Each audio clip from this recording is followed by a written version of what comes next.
Student कैसे हैं आप लोग और कैसे चल रही है आपकी स्टडी। दोस्तों आज इंग्लिश ग्रामर का 5वां दिन है और आज हम लोग पढ़ने वाले हैं भर। दोस्तों यदि आपने 4 दिन का क्लास नहीं किया है तो सबका लिंक डिस्क्रिप्शन में है। नाउन प्रोनाउन एडजेक्टिव मैंने सारा चीज़ पढ़ा दिया है और आज 5वां दिन हम लोग भर पढ़ने वाले हैं।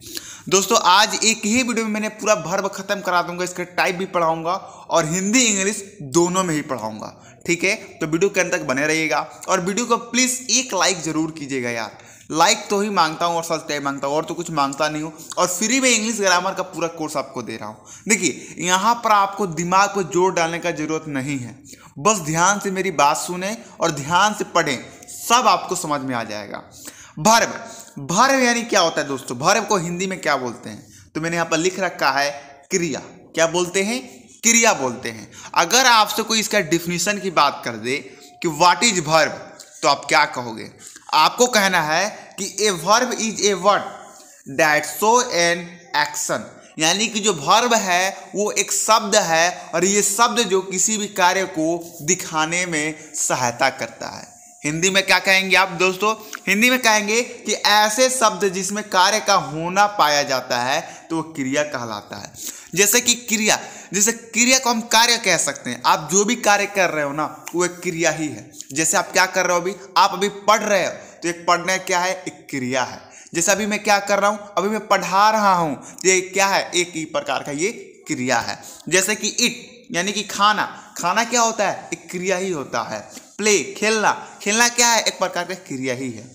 रीड यानी कि पढ़ना, रीड क्या है? एक प्रकार का आप क्रिया ही कर रहे हो, वर्ब ही कर रहे हो। ठीक है, और बहुत सारे चीज हो सकते हैं। आप दुनिया में जो भी काम करते हो, आप मोटा मोटी समझो कि आप दुनिया में जो भी काम करते हो वो क्रिया कहलाता है। ठीक है, अब आगे बढ़े हम टाइप्स ऑफ वर्ब यानी कि वर्ब की प्रकार। देखिए वर्ब 2 प्रकार के होते हैं, एक ट्रांसिटिव वर्ब और एक इंट्रांसिटिव वर्ब, और इसे हिंदी में बोलते हैं सकर्मक क्रिया और अकर्मक क्रिया।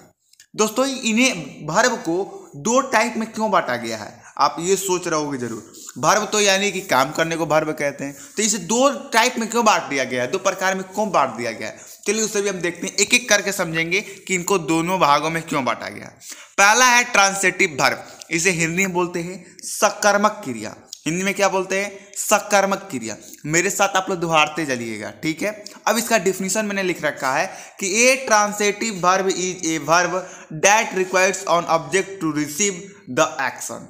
ठीक है, अब इसका हिंदी क्या है तो हिंदी बता देता हूं। जब किसी कर्ता के काम का प्रभाव या कोई करता है, कर्ता कौन कहलाता है? कर्ता क्या होता है? जो कार्य करता है। आप पढ़ रहे हो तो क्रिया है, लेकिन पढ़ कौन रहा है? आप पढ़ रहे हो तो आप करता हो। ठीक है, जो कार्य करता है वो कर्ता कहलाता है। देखिए यहाँ पर क्या लिखा है कि जब किसी कर्ता का काम प्रभाव किसी अन्य पर या कर्म पर पड़ता है। अगर आप कोई कार्य कर रहे हो और उसका प्रभाव दूसरे पर पड़े, आप कार्य कर रहे हो लेकिन प्रभाव दूसरा पड़े या कर्म पड़े, कर्म क्या कहलाता है? किसी भी वाक्य का फल अगर किसी भी वाक्य का फल किसी शब्द पर जाता है वो कर्म कहलाता है। ठीक है, मैं आगे समझाऊंगा, कंफ्यूज नहीं होना है आपको कंफ्यूज नहीं होना है। डायरेक्ट यहाँ पर समझिए कि जब किसी कर्ता के काम का प्रभाव किसी अन्य पर या कर्म पर पड़ता है तो कर्ता द्वारा किया गया कार्य ट्रांसिटिव वर्ब यानी कि सकर्मक क्रिया कहलाता है। ठीक है, एक बार और मैं बताता हूं कि अगर आप कोई कार्य कर रहे हो और उसका प्रभाव आप पर ना पड़कर किसी दूसरे पर पड़ रहा है या क्रिया पर कर्म पर पड़ रहा है तो आपका क्या है? ट्रांसिटिव वर्ब है, सकर्मक क्रिया है। अब इसको समझ में नहीं आया तो अब क्या करें? अब हम एग्जाम्पल के माध्यम से समझेंगे। एग्जाम्पल मैंने लिख रखा है कि राम गेव मी ए पेन, राम गेव मी ए पेन, राम मेरा पेन दो। तो यहाँ पर जो आपका राम है वो क्या क्रिया कर रहा है? वो गिव यानी कि देने की क्रिया कर रहा है और इसका प्रभाव किस पर पड़ रहा है? पेन पर पड़ रहा है। ये किसको दे रहा है भाई? पेन को ही ना दे रहा है, तो इसका जो प्रभाव वो किस पर पड़ रहा है? पेन, यानी कि जो गेव है वो ट्रांसिटिव वर्ब है और जो पेन है वो ऑब्जेक्ट है। ठीक है, नहीं समझ में आया कोई बात नहीं। सी मेड ए केक, वह केक बनाती है या बना रही है। तो यहाँ पर जो आपका मेड है, बनाना, मेड यानी बनाना, मेड, यहाँ पर जो मेड है वो उसका प्रभाव किस पर पड़ रहा है भाई? तो केक पर पड़ रहा है। किस पर पड़ रहा है? केक पर पड़ रहा है। आए आपको समझ में? तो यही होता है, यानी कि आप कोई भी कार्य कर रहे हो और उसका प्रभाव किसी दूसरे चीज में पड़े या कर्म पड़े, वही आपका ट्रांसिटिव वर्ब कहलाता है। चलिए हम इंट्रांसिटिव वर्ब आगे बढ़ते हैं। इंट्रांसिटिव वर्ब जो कि वर्ब का दूसरा टाइप है, ठीक है। अब इसे हम लोग हिंदी में बोलते हैं अकर्मक क्रिया। इसे हिंदी में क्या बोलते हैं? अकर्मक क्रिया। देखिए अब इसे आप लोग क्या लिखेगा कि द वर्ब, क्या? The verb use with it on an object is called an intransitive verb. यानी कि हिंदी में होगा जिस क्रिया का प्रभाव सीधे कर्ता पर पड़े उसे अकर्मक क्रिया कहते हैं। जैसे कि आप कोई कार्य कर रहे हो और उसका सीधे आप पर ही उसका प्रभाव पड़े, उसे ही हम अकर्मक क्रिया कहते हैं। जैसे कि इसको हम एग्जाम्पल के माध्यम से समझ सकते हैं। ही इज लॉगिंग, यानी कि आप हंस रहे हो, जैसे मान लो कि आप हंस रहे हो तो वो हंसने का प्रभाव किससे पड़ेगा? आप पे पड़ेगा, ठीक है। जैसे पवन इज राइटिंग, यानी कि जो पवन है वो लिख रहा है तो उसका प्रभाव किस पर पड़ेगा? खुद इस पर ही पड़ेगा। इसमें कोई कर्म आपको दिख रहा है? राइटिंग एक क्रिया है भाई, यहाँ पर कर्म कोई दिख रहा है? नहीं।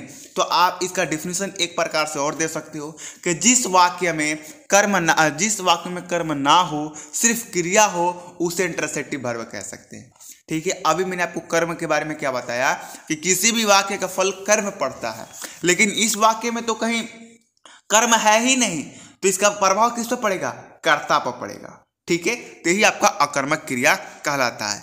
मुझे आशा है कि ये वर्ब जो है आपको यूँ समझ में आ गया होगा। और वर्ब बस इतना ही था।